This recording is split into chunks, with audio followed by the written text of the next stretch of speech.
Welcome to Brazil, and the third consecutive time the Volvo Ocean Race has visited the southern city of Itajai.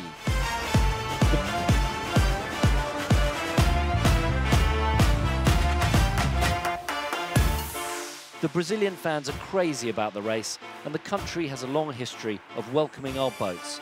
This, the 9th visit to Brazil since Rio de Janeiro featured in the very first edition in 1973-74.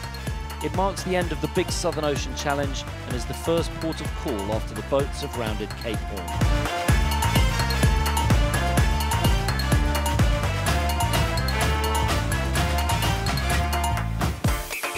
Tens of thousands of race fans have flooded the village, enjoying the party atmosphere as only Brazilians can, and on track to double the previous attendance record of over 250,000 visitors. We're here dockside in Itajai, Brazil. There's a hive of activity, loads of people, and a real buzz about the place. The overall series has tightened considerably, meaning the import races all the more critical for the boats and teams. It's been a brutal 3 weeks in the Southern Ocean. Let's take a look back at the drama and the action. We all want to win this race. So this is a key leg again. It's going to be tough.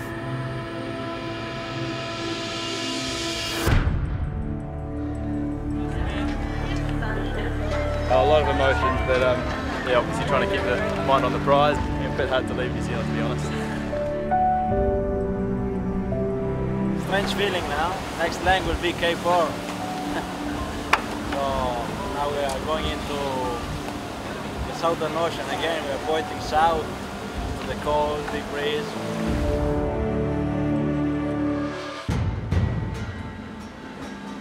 We should be crossing them.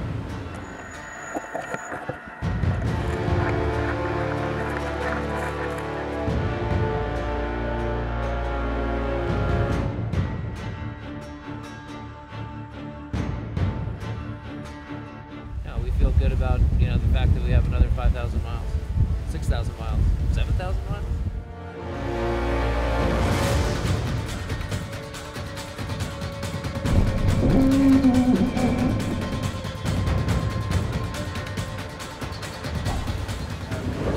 Wind's building now into 35 to 40 knots.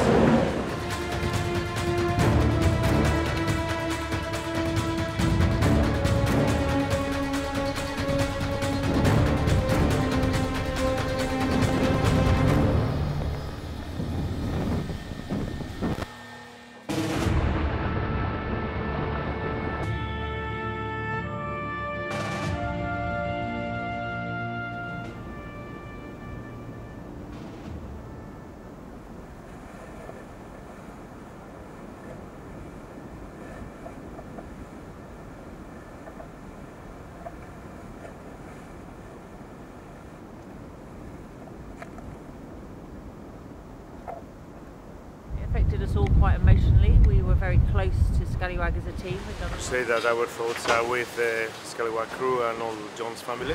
Fish as an individual had been a huge supporter of what we were doing and had really made an effort to integrate with the team and talk to all the members. We want to give some strength to the guys on board Scallywag, the whole team of course onshore. But personally I know unfortunately how difficult it is. And he always gave me some words of encouragement. And I hope to see them safely on shore very, very soon.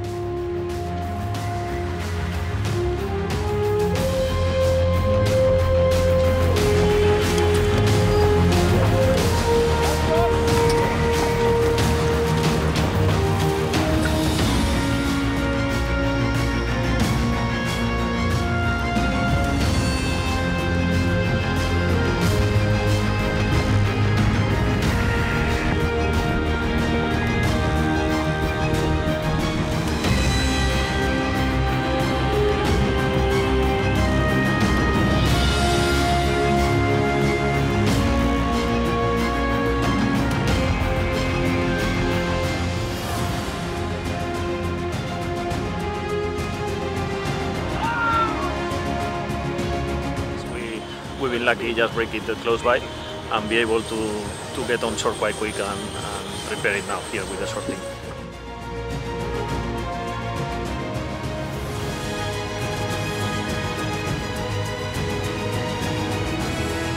We were routing at about 75 true wind angle in about 30 knots of breeze, and so I was driving at the time, and then there was a big bang and the rig broke just above the first spreader.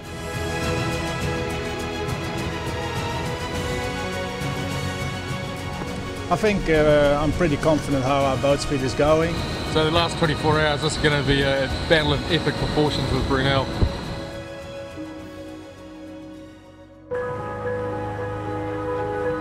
And that is Team Brunel taking the win. Leg 7, the most iconic leg in this edition of the Volvo Ocean Race. Certainly the most brutal, the most relentless, the hardest test of any of our teams. And Bauer Becking and Team Brunel have arrived. Yes, it has been an epic leg. Thank you very much for the congratulations. But I think we're a little sad in our heart, very sad in our heart. We know why. John Fisher's loss sits very deep with us. But of course, sport-wise, we sailed a very nice leg, so we're confident with that. It's about working as a team and having each other's backs, supporting each other. We know the risks involved with the Southern Ocean, that's why we go there. And we do all the training in place and we look after each other. It's heartbreaking when you hear the news of John Fisher and Scallywag, and it emotionally affected all of us. But it made us stronger and determined to make sure this leg was to make him proud, so this one's for Fish.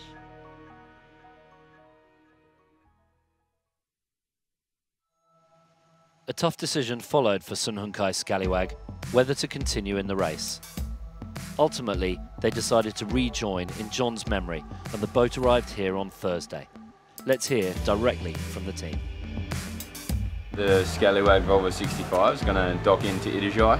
As soon as the boat hits the dock, it's going to be all hands on deck, and we're going to be into basically trying to do 2 weeks preparation in 3 days. We've got a big challenge ahead of us, but we've got a solid crew to get the job done.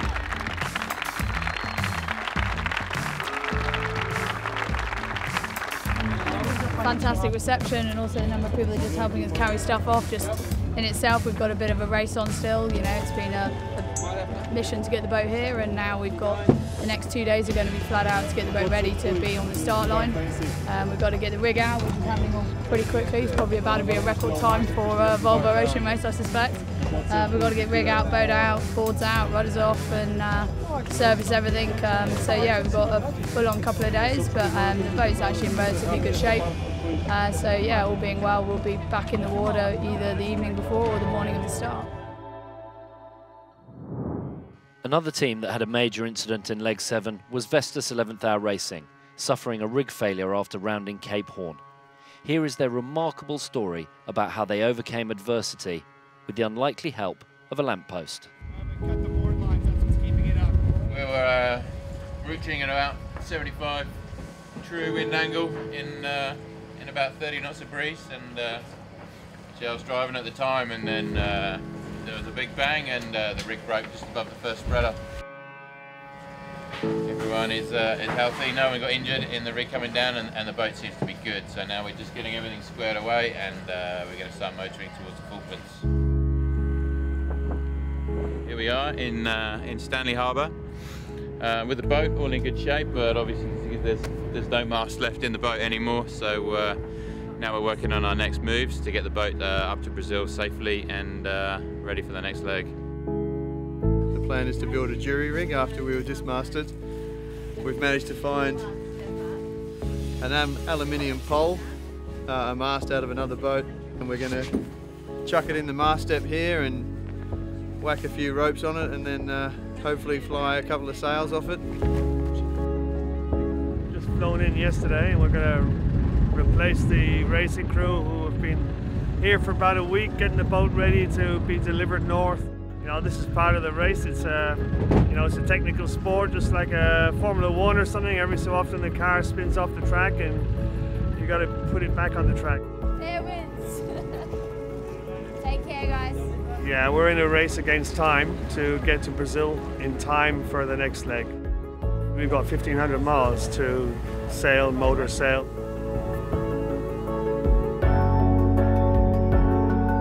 We're here in Itajai now, and it's really, you know, we just got to jump in and get the boat ready for the next leg. From here, we've got to lift the boat out and get it all checked over, do all the NDT stuff, make sure we haven't got any issues, and hopefully from there it's just a question of you know, doing all the stuff you normally do in a stopover, getting the new rig in, getting out sailing, and getting going. You know, it was no small feat to just get the boat here, just to get us to a point where we can start this leg on time. You know, we want to be, you know, remembered as the team that triumphed in the face of adversity, you know, and not the team that folded, so we're all pretty motivated.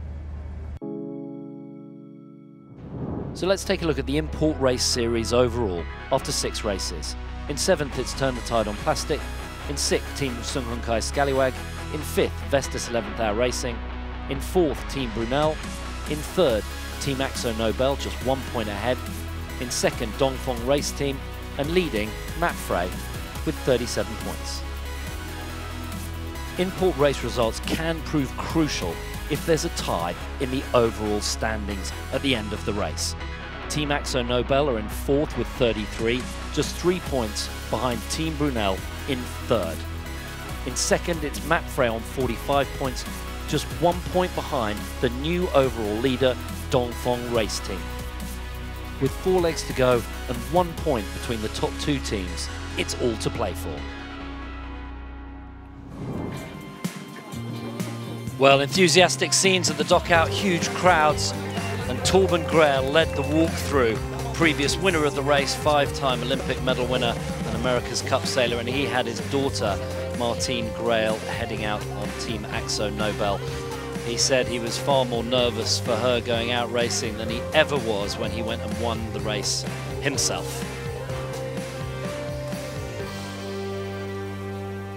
The Import Racecourse is a standard windward leeward at the mouth of the Itajai Asu River, with gates at the top and bottom of the course. And the forecast is brought to you by Vestas Wind, who have shared with us some of the fantastic high-resolution data that is collected by sensors on their wind turbines and recording points around the world. This morning, a light and shifty breeze from the east would have thrown fluky land-affected wind over the course. It's fortunately been replaced by a more solid northeasterly sea breeze. Well, here we go, pictures from out on the water. The prep flag is up, we're ready to go racing, and the breeze is pretty good, 8 to 10 knots, maybe a little more it looks like there. I'm joined in the booth here by my co-commentator and great support act, previous racer on Team SCA. Look at that, live on the committee boat. Look, there's all the action going on. Is that Polly on the committee boat on the radio there? But I'm joined here by Sally Barkow. Sally, what are your thoughts with 1:20 to go? Yeah, 1:20 to go. All the teams will be excited to be back on the water after that last tough leg. But nice solid breeze, maybe not too shifty, but you can see a little bit choppy, so they'll need to keep the boats quite powerful as they navigate these waters. Yeah, well, great spectator fleet as well, and a beautiful scene. And this the 3rd time in Itajai. They really have brought the race to their hearts, and we've had plenty of people out. Now, 55 seconds to go. Let's look at all the boats. We've got 6 of the 7 Scallywag getting themselves ready for the departure on Sunday. We hope for the best for them to get their boat ready. And Dongfeng and Matt Frey, look at that, going at it already. The 2 red boats on the left-hand side of the starboard tackers. It looks like Turn the Tide on Plastic are going to try and do a port tack start. A little bit of port favoured on the line here, Sally. A little bit port favored. We'll see if they make it across. They might just be doing conservative duck behind everybody start. There's a little bit of current on the race course, and there is plenty of breeze. Looks like more like 12 to 14. Sea breeze has pumped in nicely. Here we go, 15 seconds to go. Vestas 11th Hour Racing looking good. Matt Frey have done a nice job on Dongfeng Race Team. Dongfeng are in the dirty air of Matt Frey as they come towards the line. It's 5 seconds to go, and there's the gun. Here we go in Itajai, Brazil. Let the race party start. Great from Matt Frey and Brunel at the windward end. Okay, let's go straight down on the water. We've got our man in the know, Nick Bice. What say you? Yeah, a couple of great starts there by both Akzo Nobel and Matt Frey. Matt Frey and the Dongfeng Red Boat Challenge continues to go on, and Dongfeng and Turn the Tide are well behind the fleet at this point in stage. Nick, it looked like Mapfre and Dongfeng race team were having a ding-dong battle right from the get-go. It's the story of the race, and right back into racing, the two of them, but Mapfre looked like they got the best of it. Yeah, absolutely. And right from the get-go, that goes way back to Alicante, and it won't stop till we get to the finish. Right, those two going at it hammer and tongs, the two red boats right at the top of the leaderboard, and just give us a feel for the competitive spirit between those two. The import race crucial because there's only 1 point separates them overall. May well come down to count back, and these import races crucial, Nick. Yeah, absolutely. I mean, they will not rest. They're both at the top of the leaderboard, and they're going to try their hardest to give each other as much grief as they possibly can. Yeah, that's some of the action on the racecourse. Beautiful pictures there of Dongfeng race team just to windward of Turn the Tide on Plastic. And Turn the Tide on Plastic have been a great team here, and they have really moved themselves up. We talked about Dongfeng and Mapfre having early advantage, lots of preparation, but some of the other teams have really upped their game. Turn the Tide on Plastic, one of those, Sally. That's right, Andy. I think they really have come along as a team. They're really finding their roles within each other, and they've actually found some solid boat speed from what I can see, and they can now hang with the fleet. And that just comes from time in the boat, time doing your job, and knowing the conditions. And Brian Thompson, one of the sailors, one of the fastest boat drivers offshore of these types of boats, he's been with the team and has helped enormously get them up to speed. Yeah, and his navigating skills as well. You can imagine he's been, you know, on so many record-breaking attempts, and he knows where to put the boat, and he knows how to help others around him make the boat go fast. And talking of Turn the Tide on Plastic, looks like they have just managed to squeeze Dongfeng away. They got their sails in tight, and the dirty air from Turn the Tide on Plastic, not only does it go to leeward, but it also affects boats to windward as well. Sally, why does that happen? Yeah, it just sucks you in. It disturbs the airflow to windward, so therefore you don't have any clean air on your sails. And this will be a big loss for Dongfeng. That's twice, essentially, they've been squeezed off, as we say. They couldn't hold with Mapfre on the starting line, and then they couldn't hold with Turn the Tide going out to the right side of the course. And now Mapfre, we've got pictures of them just squeezing underneath Axo Nobel. So that dirty air now just starting to affect the turquoise boat. Axo Nobel, huge international paint company, and they painted all of the boats here in the boatyard and have done a great job of it. We got Brunel now just stepping out. They've tacked onto port, and they have stepped out ahead of Vestas 11th Hour Racing as well. The crucial thing here is, hey, let's go on board with Team Brunel. Let's listen in, see if we can get some audio.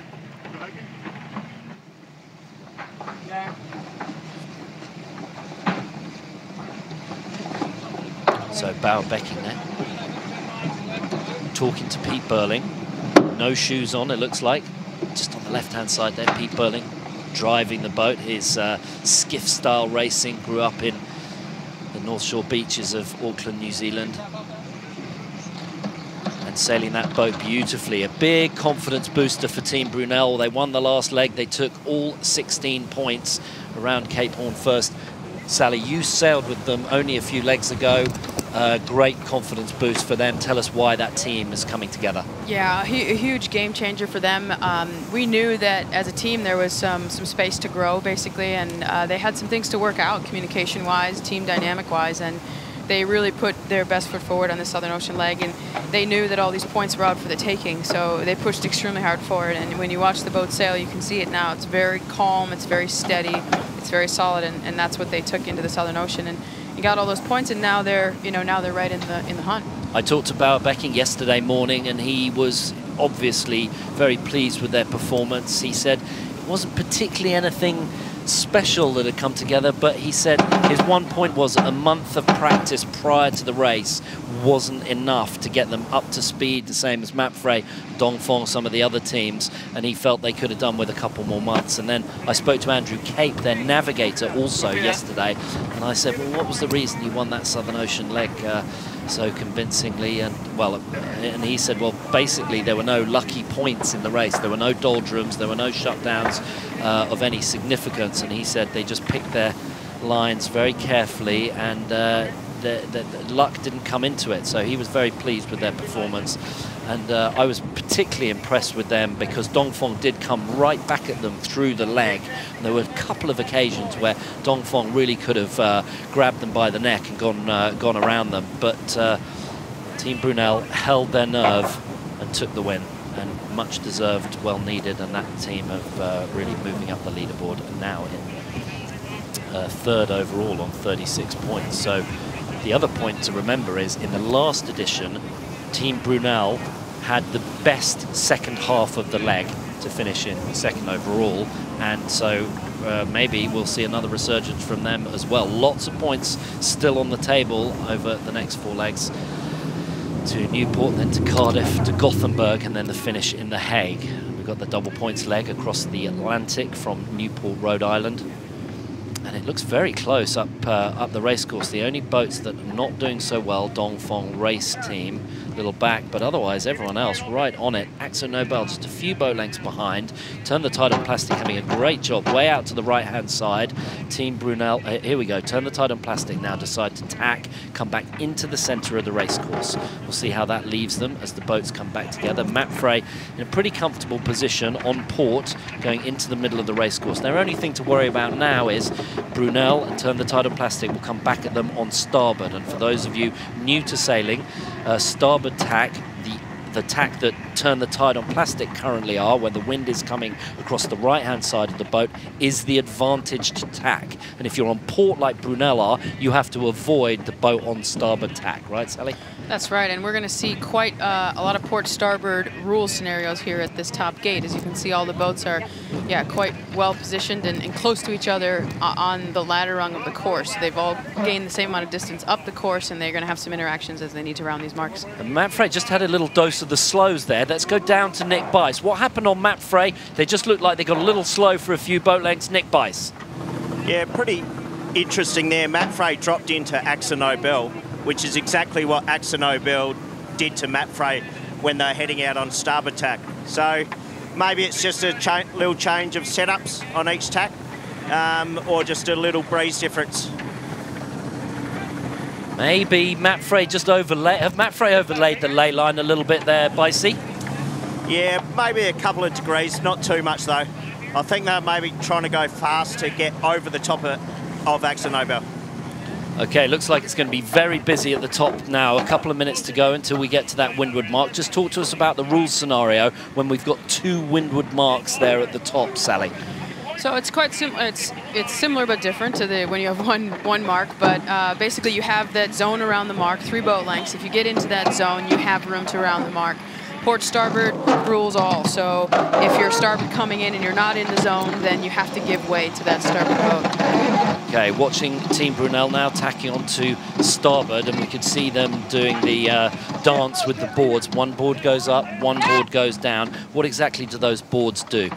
So those boards basically provide lift under the boat through the water. So instead of the boat slipping sideways as it would, it provides that lift and that propulsion. So every time you'll tack, you'll see the windward board go down, and that can go down with momentum if the person does it at the right time. And then the old leeward board, or the now new windward board after the tack, needs to be ground up out of the water, or it's just going to be a lot of drag. And you'll see them pulling both boards up as they turn downwind, because you don't need that in the water. Okay, we've got Team Brunel coming into the top. They're already unfurling their masthead code 0. Akzo Nobel are on port. Are they going to be able to squeeze around? Yes, Akzo Nobel lead around the first top mark here in Itajai in-port race. Matt Frey squeezing in second place, very tight. Team Brunel in third. An early deploy from Team Brunel probably didn't help them, but maybe it'll help them on the downwind leg. It might, but that was a clear mistake, and you're going to see them have to clean up here a bit and reconnect. But I think there was a release of that furling line, which means the sail deployed on its own. Oh, that's too soon, wasn't it? Look, there's a right old mess up there as their windward sheet is still on, and now they've got a slight incident there. Vestas 11th Hour Racing have to clear. In fourth, it's Dongfeng Race Team. In fifth, Turn the Tide on Plastic. And in sixth, Vestas 11th Hour Racing. Crew handling error on board Team Brunel, not good for them. I think you're right. I think it unfurled unexpectedly early. Is that what you reckon?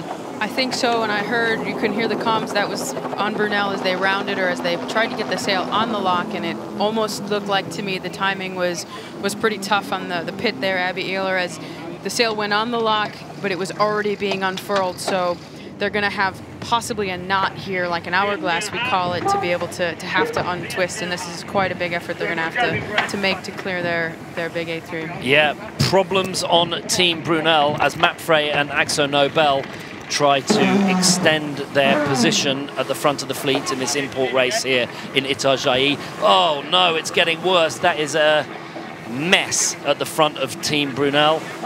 That is bad news brown on there. That is not good at all as all the other boats pass by them.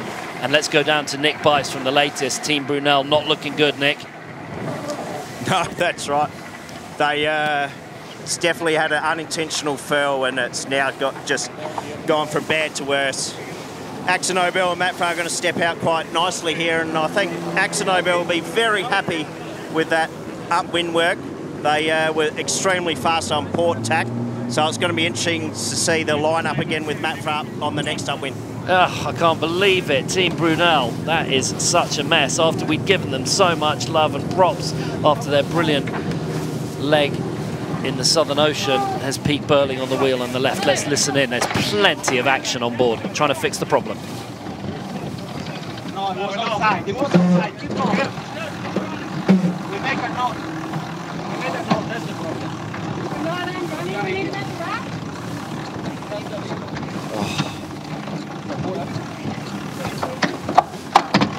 Bad to worse, from worse to terrible. They're going to rip that sail if they're not careful, Sally.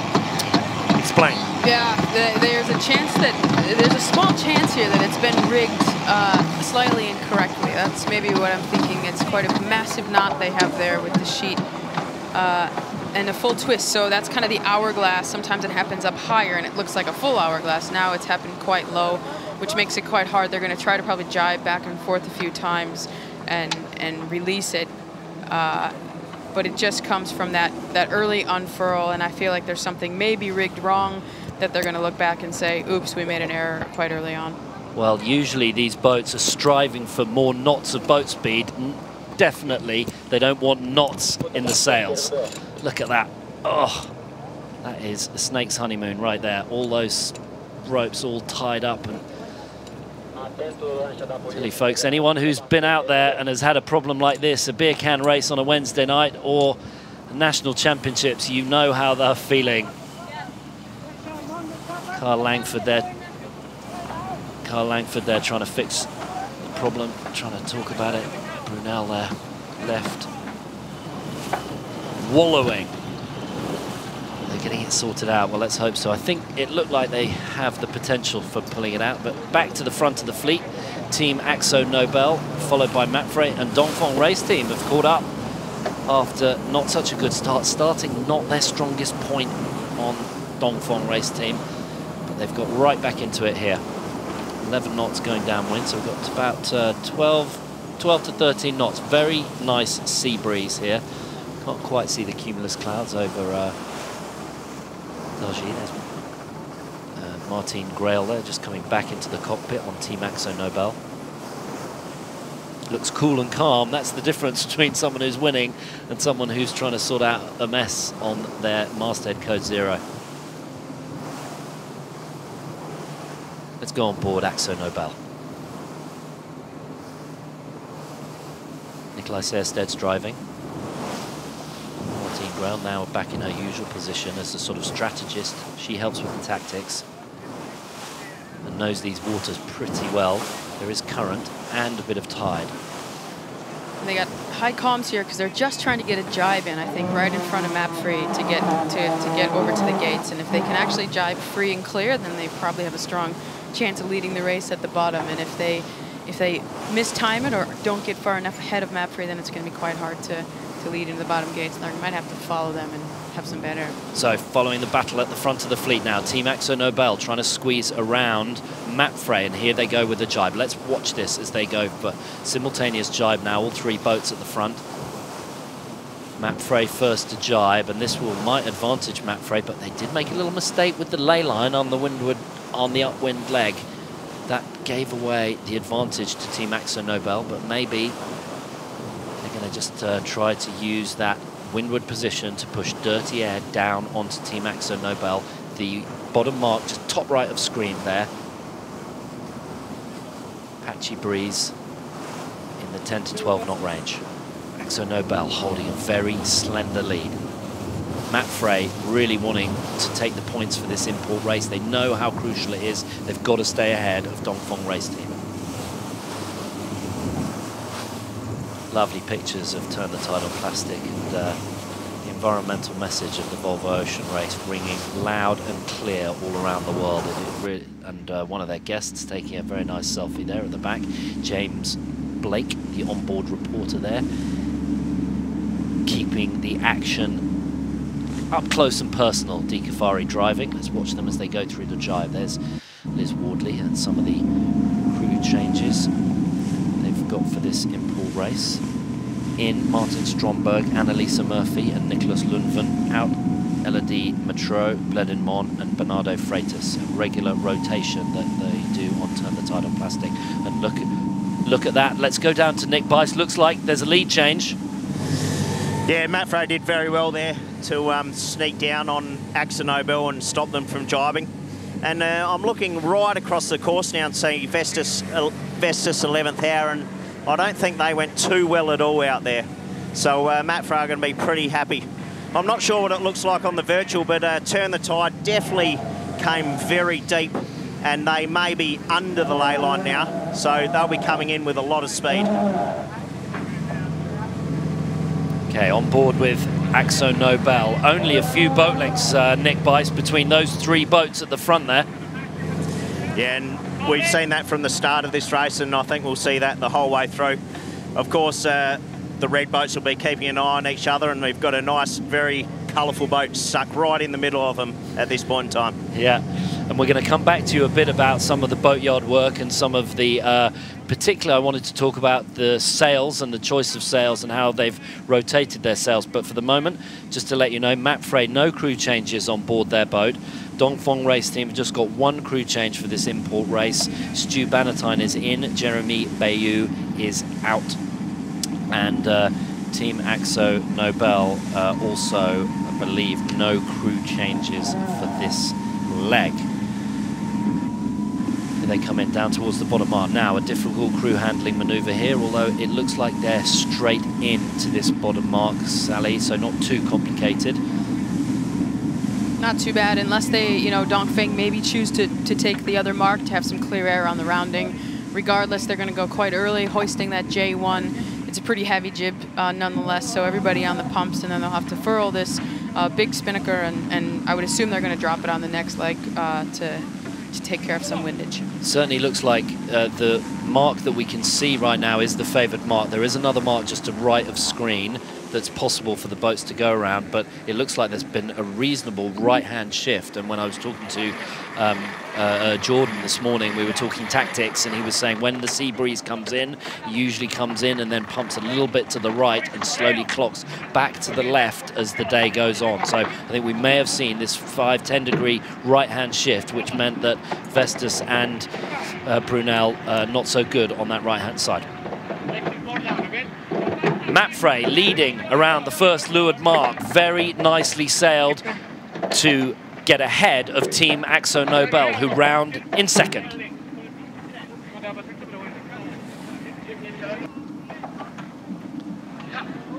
Akzo Nobel tack away immediately. Matt Frey tack to cover. In third place around the leeward mark, Dongfeng race team on the hunt, on the charge, trying to catch Matt Frey, and Team Akzo Nobel currently lead the fleet.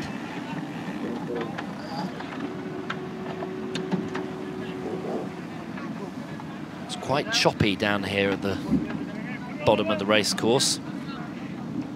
So there we see the other leeward mark, and Turn the Tide on Plastic decide to do a jibe around the other mark.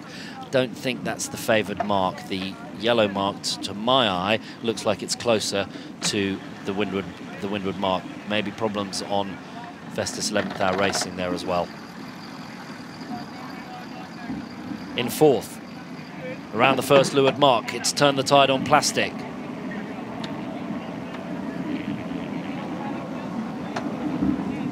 Nice rounding, no problem. And the next thing I think we'll see is them get that masthead code 0 down on this, Sally. Yeah, you'll see him ease the tack off and drop it off the lock and probably get it down after the tack. So the sails have halyard locks, right? Talk to us about exactly what those are. That's right. So there's a halyard lock. It's just a fitting at the very top of the halyard that goes up into the rig and locks at the top. And then to get it off, you have to ease a bit of the tack, hoist it up above that lock, and release the lock, and it comes down. And you see there Vestas does a nice job to have it off the lock before they round up, and now they can just drop it to the deck. If it's hanging there and dropping to leeward, it's quite a really, really hard drop on the sailors because it's dangling out to leeward, so often you'll see them tack onto that sail to drop it easy on the deck. And the lock is a little metal piece that's sort of spliced into the rope, right?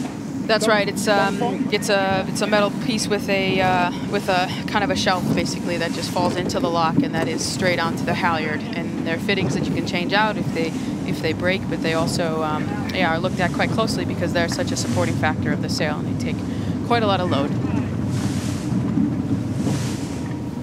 Okay, let's go down to the water and get an update on this very tight boat race at the front of the fleet between Mapfre and Team Akzo Nobel. And Akzo Nobel continuing with their masthead 0 up. That's probably causing a little bit of drag by sea. What do you say? Yeah, that's for sure. That'll be slowing them down slightly, but Mapfre will not be letting them get away at all, and they'll cover them extremely hardly all the way up to the top mark. I think Vestas 11th Hour will be a bit disappointed at what happened at the bottom there. They probably did a few too many manoeuvres, and Brunel snuck around just in front of them, and they're heading for the hard right, so maybe that right-hand shift is something that Bauer Becking can see, which the rest of the teams can't at this point in time.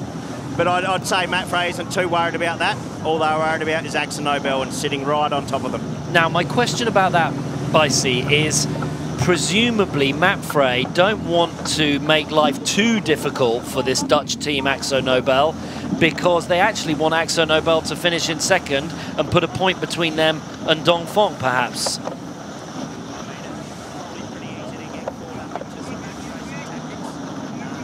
You say that they won't be slowing down too much. They'll be keeping a close eye on their arch rivals over their right-hand shoulder right at this moment. Yeah, so that's just a little insight into some of the tactical nuances around the racecourse. This is what some of the sailors are thinking about, and they're having to process this different information all the way around. And on Mapfre, usually sort of Rob Greenhalgh takes a lot of the lead in exactly how those decisions are made. He's a crucial member of the team on board with Akzo Nobel. Beautiful pictures. Here they go for attack. Let's look at what they're up to. Talk us through it, Sally. Justin Ferris on the leeward sheet there. On the sheet there, yep. So he's ready to ease the sheet as they go into the tack. There it is. They're going to take a wrap off just so that it eases nicely. The runner's coming on basically onto the new tack. That's Jules Salter just behind, winding the new runner on. That's the piece of cable that holds the mast up at the back. And then the grinders will be grinding in the new jib lead on the other side there on that forward pedestal. And then the board as well is already up, as you see. So those are the two big grinding maneuvers, and they have to ease the runner on the leeward side. So it's quite dynamic, even just to tack these boats. This might be kind of close between Dongfeng Race Team and Akzo Nobel, and we'll see the same thing that Mapfre are doing to Akzo Nobel. It's possible that Akzo Nobel can then do to Dongfeng Race Team. They can't right now. Dongfeng Race Team decide to tack because they don't want to. It's a tactical decision. They don't want to go towards Team Akzo Nobel because they don't want to give them the ability to tack on them and push them back. That's right. It's quite a safe position. They also defend the right, as we say, so when they come back, if they've gained, they have a chance on starboard tack to maybe make the other boats maneuver against them. But by staying away, that means they don't have a chance to come and take their wind. They can sail in clear air as they want. Daryl Wislang calling for a bit of main on.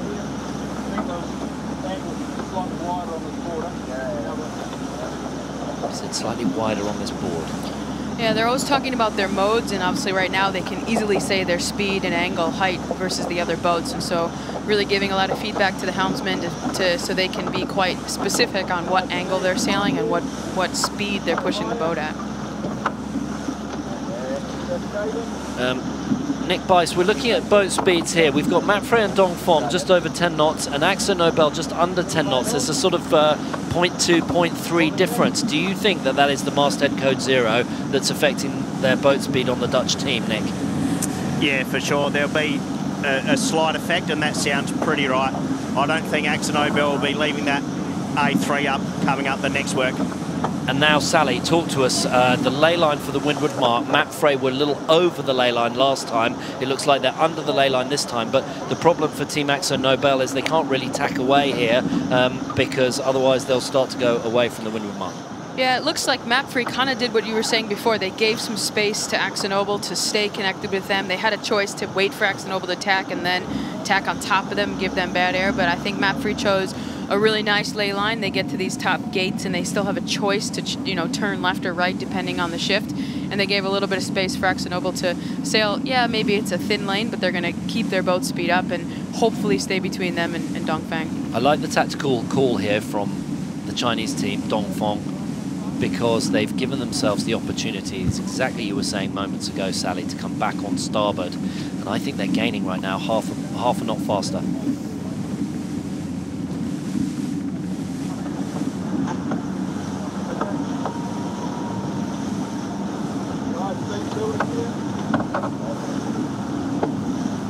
Daryl Wislang saying nice, good boat speed there. Now he's asking for main to come on. So he's trimming the main, basically the throttle, right? Basically the throttle, and you'll see them, they're working the boats ever slightly over up and down this swell. It's not a big chop they're trying to fight, but you can see the boats just have quite a smooth motion over this swell, and that's just, they're pressing and they're lifting with the pressure, trying to really just squeeze. It looks to me like Dongfeng has quite a nice mode right now, a little bit higher and same speed. On board Mapfre.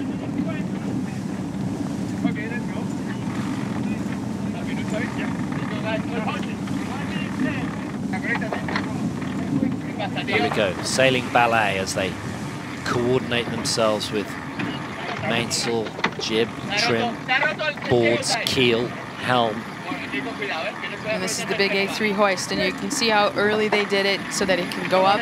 You can not have the sheets deploy it like we just saw in Brunel, get it on the lock, get the tack down, and then be loaded on the drum for the actual bear-away.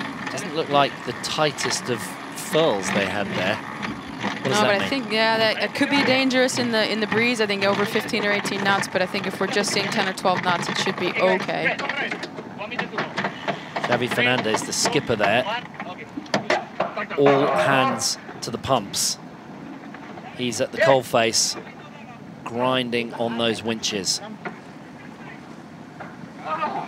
Something quite unique about the Volvo Ocean Race. The skipper doesn't necessarily helm the boat.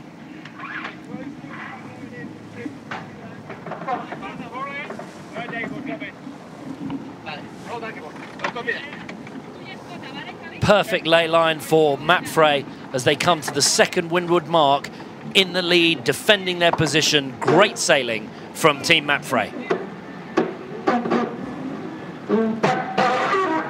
Chosen that left-hand mark. I think that was a very tactical call as well. They knew that Dongfeng had an extra tack in to lay the mark, so why not lead them around the same mark and defend their downwind position? Excellent.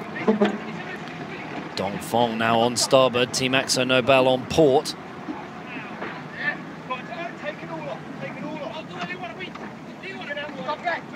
Team Akzo Nobel around the second windward mark in second place. Nice sailing from them, cool and calm. Problem on Mapfre maybe. In third, trying to chase down the leaders, Dongfeng race team. Great set from Team Akzo Nobel, and I think a problem on Mapfre. Okay, they've sorted it out now, but it wasn't the greatest set on their masthead code 0, and you can see they're trying to get speed. Difference in angle right there gives that indication. Difference in angle. They are trying to go downwind, so these big A3s, they really want to push them down, and I think what you might not realize is that a tack set is an extra maneuver. So what I heard on the comms on the boat was that they're grinding on the wrong primary, and the Jenica, or the A3 sheet was actually on the windward primary, and that takes coordination to shift everything over. So they just had quite a loose sheet for a while, and then it gets all wrapped up in the jib. So it's a lot of buttons to push down there on the ground and the cockpit floor to get the right winches to go at the right time to pull in the right sheets. My apologies, it's A3, downwind spinnaker, not the masthead 0. That's right. We're on the A3s today just because we're VMG sailing downwind, trying to sail low and as fast as possible. Right, and VMG is?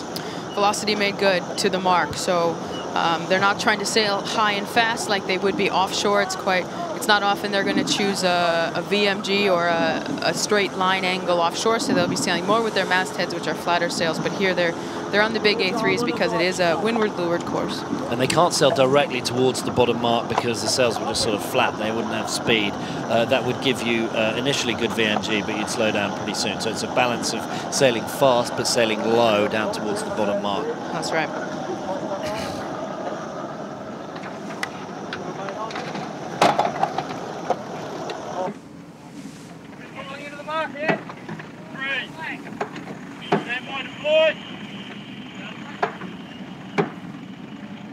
So deploy, the standard term used now in sailing when you want to unroll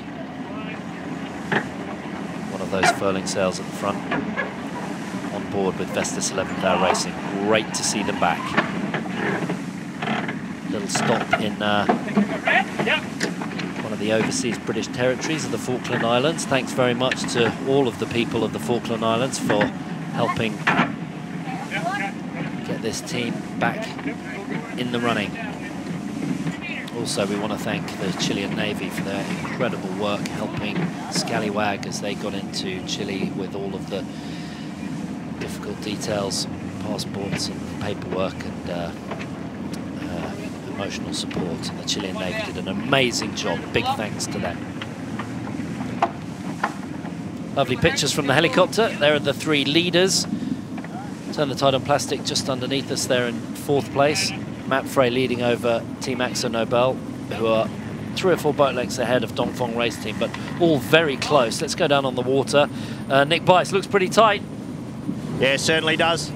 I think Matt Frey will probably show the rest of them a clean pair of heels now, because Axo Nobel be looking over their shoulder and seeing Dongfeng come reaching down over the top of them, which they're looking to be doing a good job of at the moment. So stay tuned to the purple boat and the red boat.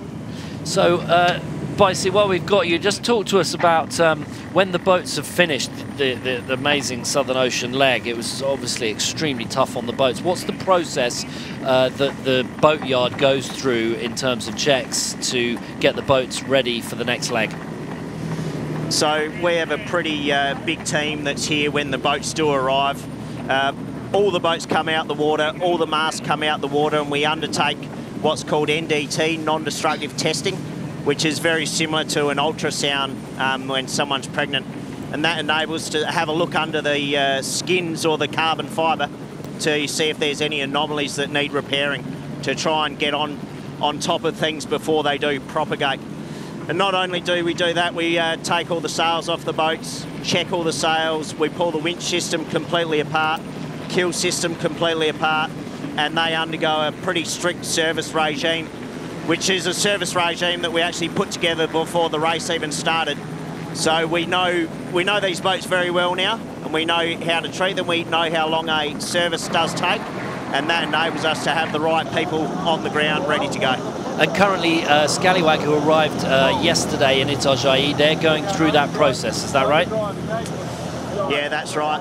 Not only did Scallywag arrive just yesterday, but we had Vestas 11th Hour arrive earlier in the week, and we turned them around in about 36 hours to do all those works. And as Vestas went back in the water, Scallywag turned up. So we went through that process once again. And we'll be launching Scallywag around this time tomorrow, and they'll be ready and fighting for the start from Itajai out to Newport. Well, that's great news and wonderful to hear. And when you have sort of breakages, a rig break or some other element, there's all sorts of things that do break. Do you then use that information across the whole fleet? Yeah, we know the boats very well, and fortunately we've seen masts break before, and they'll continue to break. We'll try for that not to happen, but as it turned out, we did have a spare mast here in Itajai ready to go. So it was a relatively quick turnaround, and as a matter of fact, by the time Vestas 11th hour arrived from the Falklands, their new mast was on the ground here ready to go. Well done, Nick Bice. Well, back to the on the water. Dongfeng race team getting all the way into the spectator fleet on their side of the race course, and Charles Caudrelier just having a quick word with one of the big boat captains there as he tries to get some, but I think they got into a decent bit of puff there, which is why they carried on maybe. And they are really trying to grind down Team Akzo Nobel. They want to lose as few points as possible to both Team Akzo Nobel and Dongfeng race team and Mapfre. So Bicey, the sails, they get to rotate sails. That's right. They have a spare mainsail. Who's used their mainsail the most, and so are some people changing out for their newer mainsail or newer front sails? Yeah, so all teams have 2 full sets, which they can rotate in and out throughout the race as they wish, except for the mainsail, which they're allowed to change out 3 times, and they can go back and forth.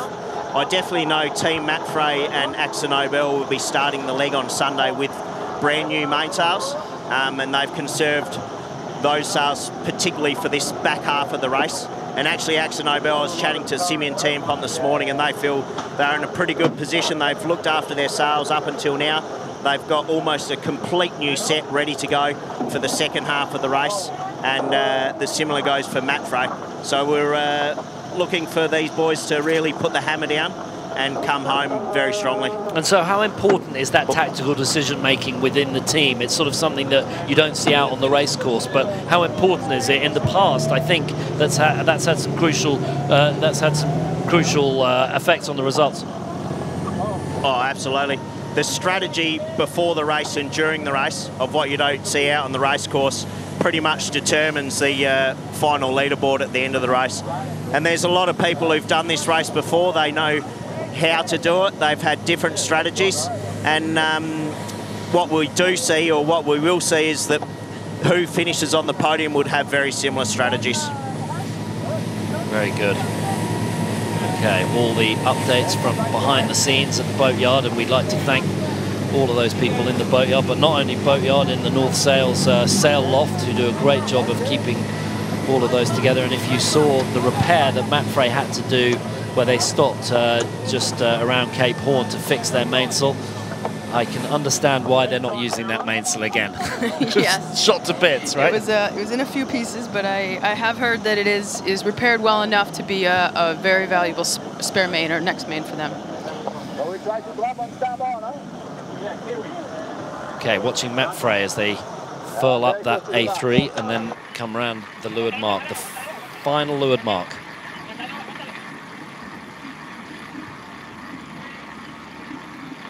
Good furl. No problem there. Leeward board down. Stand by for the wind on, mainsail and jib. Mapfre leading around the final leeward mark, sailing cool, calm and collected.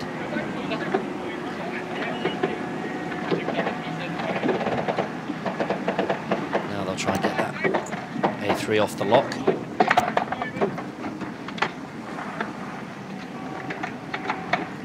In second, around the final leeward mark, it is Akzo Nobel.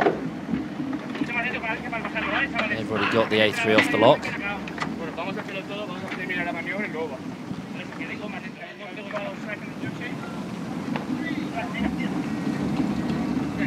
Brad Ferrand on the bow. Dongfeng race team, third around the final leeward mark. They choose the other leeward mark. Best rounding there, you see. dear. It was Sally, talk us through that. Yeah, it looked like just misjudged it on the steering, came in quite tight on the inside or windward side of the mark, and now will end up being quite wide on the backside. It looks like Charles was maybe super focused on getting the A3 off the lock and down on the windward side, and you have to often heel the boat to windward to get it around that front of the headstay so that it falls to windward on the deck there. So that might have been what he was trying to do right into the mark, but you know, you give up a boat length there, but you know, and it might be also the unfavored mark, but they're on the favored tack, so they're on starboard, hanging on the right-hand shift in some clear air. So maybe we'll see some gains in the end.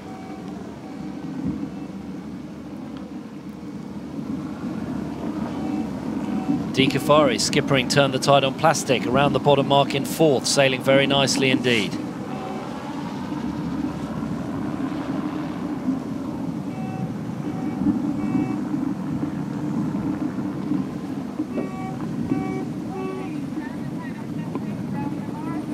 Team Brunel now coming back into it.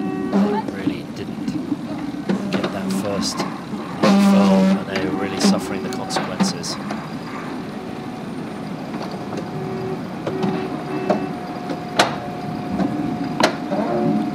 On the windward runner, it's pretty much the navigator's position.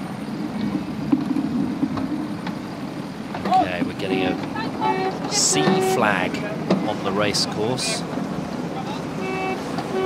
She's short leg length, not the. There we go. There's the C flag. Thank you very much.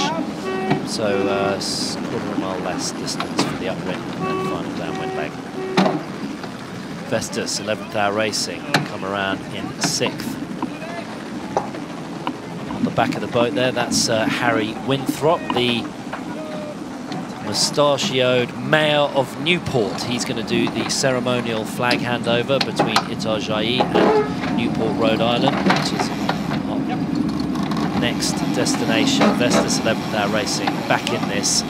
And great to see Jennemai Hansen there on the back, the Danish sailor. She's back on board for Hannah Diamond, who's been a great asset to the team. And it is a remarkable story in the face of adversity, breaking the rig and pulling out in Hong Kong. And they are right back in this by sea. Great to see these guys back in the race. Oh, absolutely. And they had their battles, and they show you what such a resilient team they are. They got here, they're on the start line. Unfortunately not in the best position right now, but they'll be fighting hard to get on the podium going into one of their home cities of Newport, Rhode Island. Yeah, it's going to be great to have them, and I mean, it just speaks to the race about being more than just a competitive race. It is also for adventure, for you know, you have to cope with everything that's thrown at you when you've got to sail over 40,000 miles around the world by sea, and you've seen it firsthand. Yeah, it's a long race. It takes a long time. You need to be patient, and you need to attack the battles that you know you can win. And when things are down, that's when the team really gets together, and that's when the team spirit really shines through, and that's something that Team Vestas 11th hour certainly have. And we actually saw that just yesterday when Team Scallywag hit the dock after their 2,000 mile delivery from Portimont in Chile, that every single team had a representative down there helping them, whether it was out of the office or whether it was the sailors or whether it was the shore crew, but they were all down there and they're all part of a greater Volvo Ocean Race family. Yeah, it's pretty special, very, very special, and great to see those scenes on the dock yesterday. And as I said before, thanks to the people of the Falkland Islands and the Chilean Navy for helping out both of those teams. And there really is a brotherhood and sisterhood amongst sailors. Whenever you go out on the water, there is always an element. So, Matt Frey leading Team Axo Nobel, and they sail pretty neat and tidy here, Sally. Yeah, it's quite a clean last upwind, started by a really nice, tidy mark rounding, as you said, and I think it's just in a pretty comfortable covering position. And the only difference from the leg before is that Dongfeng is also following suit, so not much risk out here on the race course today. And on board Matt Frey as one of their import race special guests is Paulo Heredia, and he is a very famous influencer, they call him in Brazil, known as Capitão Zeferino, and he's on board Matt Frey taking a lot of selfies, I think. Wonder what his social media of choice is. I'm going to go for Instagram. It's quite the thing right now with the kids. There's one of the umpire boats just whistling in between the Akzo Nobel and Matt Frey. Keep making sure umpired on the water. Talk to us about the umpiring on the water for these import races. Yeah, I think it's a really great step forward in our sport where you no longer take these incidents, whether it's port starboard or any rule scenario, all the way to shore into some jury room. Now it's umpired right on the water, right in the moment. You raise a red flag, the umpires are there behind. They've seen the incident live with their own eyes, and they can make a call, and they either penalize you in the moment or they give you a green flag, which makes the incident null and void, and you can carry on racing. Yeah, well, I've spent a little bit of time in the protest room in my days of match racing and sailing. I don't have quite a record of the win-loss record in the jury room, but it's certainly much better to have it decided on the water. And a green flag is for no incident. A red flag pointed at the relevant boat means that you have to do a penalty turn. And we haven't seen any of those today. And I spoke to Chris Atkins this morning, and he said as the race has gone on, the sailors have understood a little more about how close they can push these boundaries between the two boats and how tight they can get in these situations. Having done the Olympics and stuff, Sally, you know about that well. Yeah, and I think you'll find that each race or pressure scenario breeds a risk for every sailor, and they choose when to push the scenario or situation and when not to. And the starting line is a big highlight, for the umpires to be involved. As we saw, that's kind of when the boats got the closest and were most specific maneuvering. The gate marks is another place, and when you just don't need to take the risk, then you just don't. That noise you can hear right now, the winches on board Team Akzo Nobel as they pull up that A3 spinnaker. And we saw Martin Grail on the lure pumps, and actually what was interesting just there was Chris Nicholson was just joining in as they were winding up, and it's one of the trickiest things to do is to join in when the handles are already going around. That's right, because you can't really, just jump in and stop the grind. You have to be in motion, kind of like riding a tandem bicycle. You can't just stop the pedals, and so it takes a bit of technique there. Leading around the final windward mark for the Itajai import race, Team Matt Frey sailing beautifully. What's happening? Well, I say sailing beautifully, and I heard very clearly Xavier Fernandez say, "What's happening?" Not enough. It sounds like they were not pulling that A3 out. They weren't trimming it on. Fortunately, they've got a few boat lengths to be able to get it out. I don't think it's a major drama, but commentator nightmare right there. Team Akzo Nobel come around in second place in the Itajai import race. Great sailing from them. I talked to Simeon Timpont this morning. He was very happy with the way the team is going. It's moving. They're moving up the leaderboard. They're growing in confidence and stature. In third place, Dongfeng race team around the final windward mark.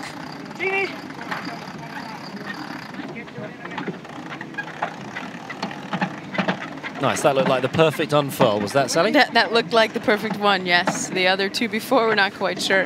But it just gives you an idea of how many lines are there in the cockpit. And sometimes you can load the wrong winch, sometimes you're grinding the long winch, sometimes things get caught in other blocks, and all eyes out to make it a perfect unfurl. Very close between Turn the Tide on Plastic and Team Brunel as they come into the final windward mark. In fourth, it's Turn the Tide on Plastic, and it's fifth, Team Brunel.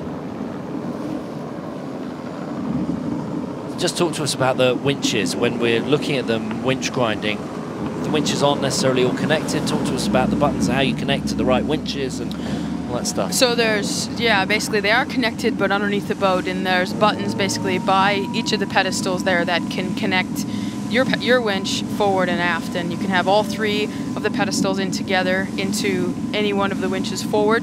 The pit winch is a driven winch, and the primaries are a driven winch. So, and the main sheet, and that is generally trimmed by the very aft pedestal or the mid pedestal, but you can connect them all in by pushing the buttons in from all the way so they connect, or you can connect the front two or the aft two as you wish. So if you're not connected, it's quite interesting to jump into when people are already grinding. You have to make sure that the handles are already spinning, and then you can pump into them. If you don't do that, you have the chance of locking the whole system. So if they're grinding in front of you and you want to jump in and help, and you just go, but the pedestal is locked, you'll probably have a chance of breaking somebody's wrist. Right, got to be very careful with all that. So not only are you winding hard on your arms, but you're also tap dancing on the floor with the buttons to connect the correct winches. You go from the halyard winch to pull up the A3, and then you go to the sheet winch to try and unfurl that A3. Let's watch as Vestas 11th Hour Racing come around the top mark in 6th.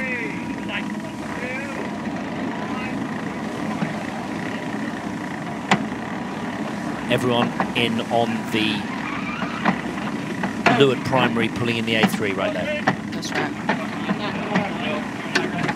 Or rather even the windward primary. So they might cross sheet there because it was a tack set. And so then you're using the opposite winch as an extra one, and the jib will stay on that leeward primary. But great spot, Sally. Cross winching there.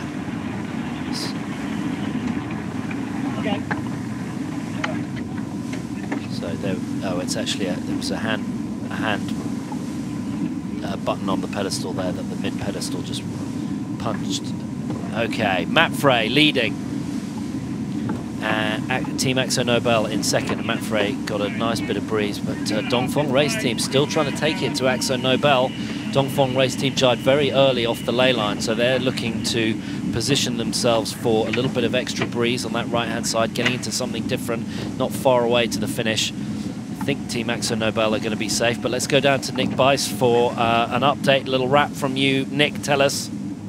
I think to finish on the podium on a day like this and to try and sail these boats is extremely short-handed, so everyone will be happy on the podium. And I think Dee and her team on Turn the Tide on Plastics, who are looking good for a 4th position, they'll be very happy and very proud of that position as well. Unfortunately, Team Brunel on 11th hour, Vestas 11th hour, are a little bit behind now, and they'll be a bit disappointed, but what a fantastic day. The race committee nailed it. Yeah. 1 hour race, perfect. Yeah, 3 laps around, 1 hour race. The sunshine is out and the sea breeze pumped in as prescribed at about 1:30 this afternoon. Thanks to Itajai for a great import race, really good. We got another couple of days here, and then Sunday, remember, tune in 13:45 local time here in Brazil for the departure to Newport, Rhode Island, the capital city of sailing in the USA. It'll be quite an arrival for them, and Itajai, a very similar town, actually. It's called the City of Fish because there are so many fishermen, and the water very important to Itajai.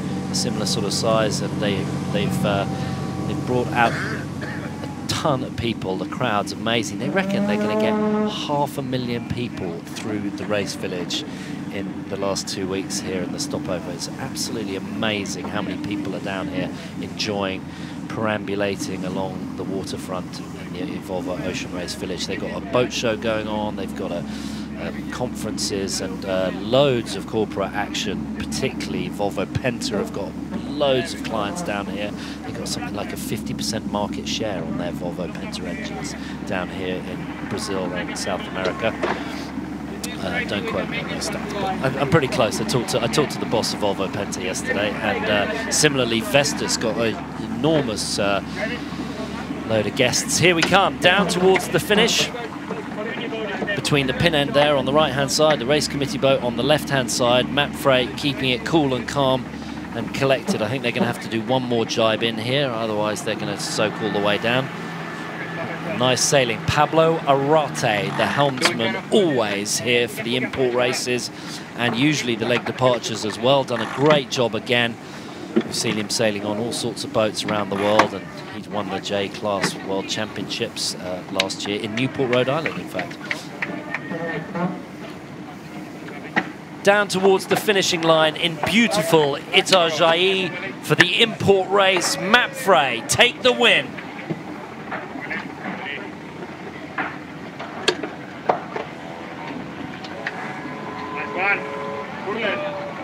Yeah. Xavi Fernandez knows how important that is. Getting another of those crucial points over Dongfeng race team.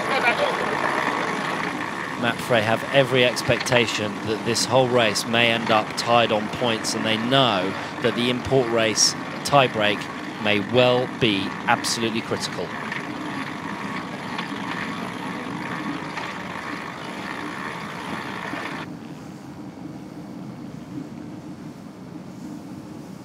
Beautifully sailed from Simeon Teampont and his team Axo Nobel as they come across the line here in Itajai, Brazil for the import race and take second place.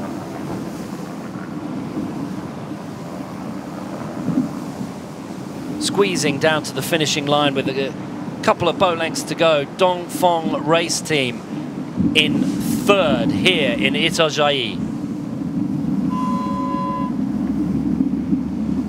Lovely pictures from the race committee boat. Finishing line right there. A little bit disappointed for sure. They will have wanted to beat Mapfre, Sally. But it's a really nice comeback from, if you think back to where they were off the starting line and around those first top marks. Really fast, I think, in this type of water. A very competitive performance from Dee Kafari and her team on Turn the Tide on Plastic as they squeeze down towards the finish to take a well-sailed fourth place in the import race here in Itajai. Well done, Turn the Tide on Plastic. Great sailing.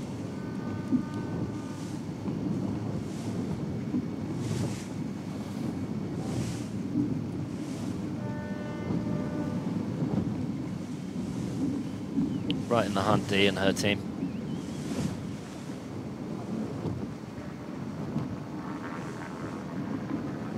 And after a great first upwind leg, but a problem with their spinnaker set on the first hoist, Team Brunel crossed the finishing line here in Itajai in fifth place.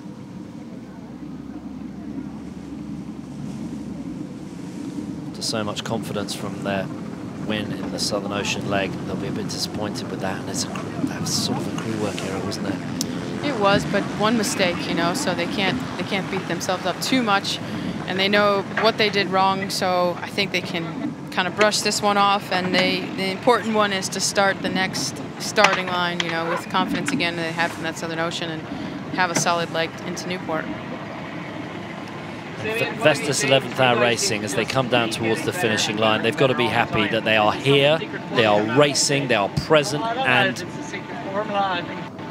The biggest thing is that we enjoy sailing with each other, and yeah, it makes everything easier now. We did a clean race, it was a nice race, and Simeon Teampont. And yeah, we had a good start, not as good as Mapfre, I guess.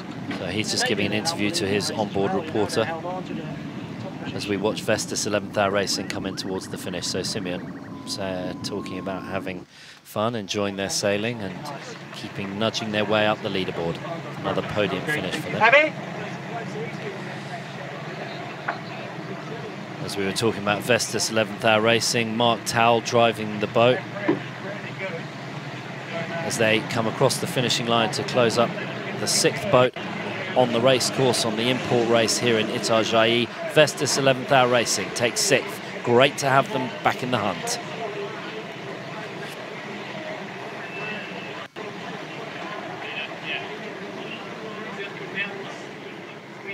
Okay, let's take a look at the results from today.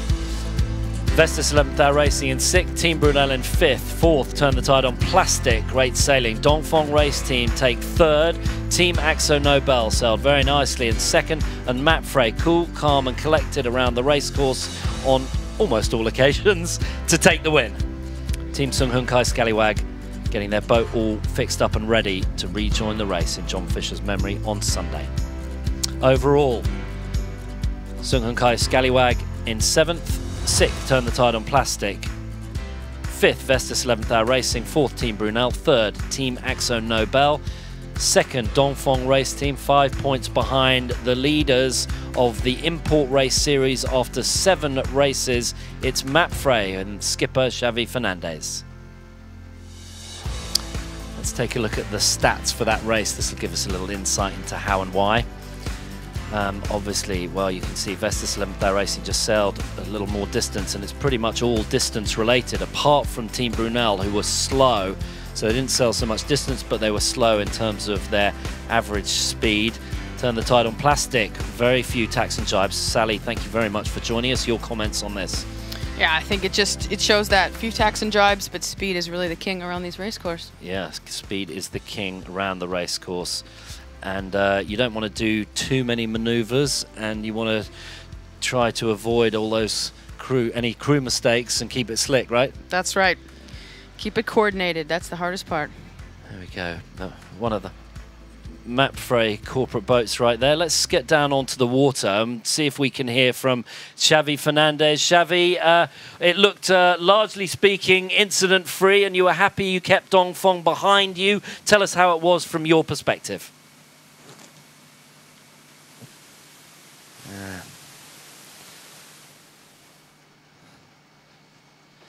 Okay, looks like we haven't got the audio there from Xavi Fernandez. We'll get that to you on all our social media channels later. And just remember that it is wonderful to be here in Itajai, and it is a great story about the environmental message that the Volvo Ocean Race brings through. Sustainability is an absolute key for this Volvo Ocean Race. The Volvo Ocean Race has an environmental and ocean health message at its core. As part of the race's mission, the port city of Itajai has committed to the United Nations Environment Campaign to rid our seas of plastic. The state of Santa Catarina is the first region in South America to pledge their support and help tackle the crisis affecting our oceans. Itajai is the first city in South America and Brazil to sign the pledge, and we hope to carry on this message about the plastic pollution and the waste in the ocean to our country, also to our region and our state. What's important to say is that the plastic that is in the ocean not came from the ocean, but they came from the cities, they came from the streets, from the rivers. So it's important to understand that this is a fight not just with the coastal cities, but also the cities that doesn't in the coast. After we sign the pledge, we have plans to make laws to reduce the plastic pollution and also encourage the private corporations to reduce the plastic and give more information about this theme to our population. The Volvo Ocean Race was crucial for this fighting against the ocean pollution, and it's a very good legacy to our city and to our country.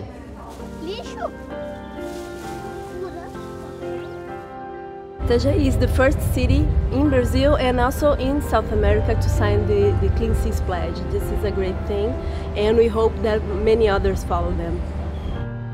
UN Environment Brazil will help Itajai to develop the regional plan, and we can bring assistance, technical assistance, and try to disseminate their good example.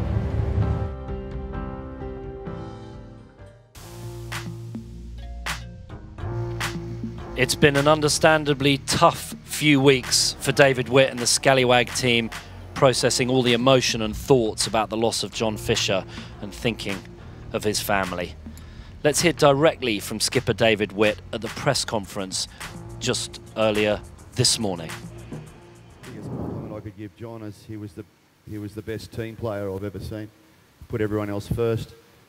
There's a whole lot of, sort of an ethos that the Scallywags try and live by. We never give up. We look after each other. We don't have to be the best, but we do it together. And probably the most important moral of our team is loyalty. And obviously I've had a lot of time to think about it in the last 10 days, but I'm pretty much describing John Fisher. I'm not really describing the Scallywag team, I'm describing John Fisher. So for me, he was my best mate. And Sunday's going to be a little bit weird. It'll be the first time I've gone to sea without him in 12 years. So, but, we've had time to deal with it ourselves as much as we can. But, like you say, the support we've had from, within the Volvo family has been amazing. I think, you know, it takes a special people to do this race, whether you're the skipper or you're the crew, and I think the character of the people in this race has been amplified by the way we've been supported by other competitors in the last week. I thought yesterday when the boat arrived at the dock was pretty moving sort of thing. That wasn't for publicity or PR, that was just genuine good characters in the race, so I'm sure John would be very proud about that. But you know, the best thing we can do in John's memory is get on the job, get on with it on Sunday. If he'd watched me, you know, they say in Australia, tough men don't cry. Well, I broke that rule. But, you know, if he was standing behind me right now, he'd be telling me to harden up. Don't be soft and get on with it. And that's what we're going to do on Sunday.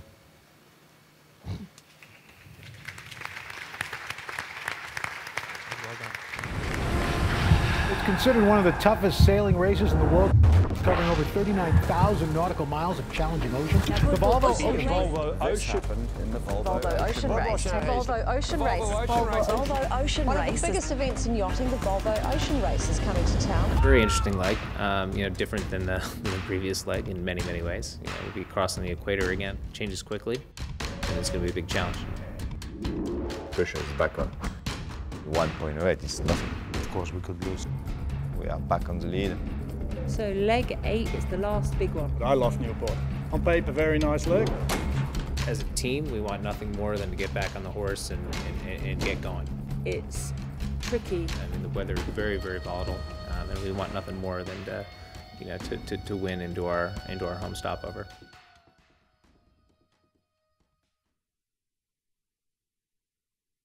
Board, 4 legs to go and a charge north. A final roll of the dice through the doldrums to Newport, Rhode Island. Join us on Sunday at 13:45 local time, where the fleet says obrigado to the city of Itajai, Brazil.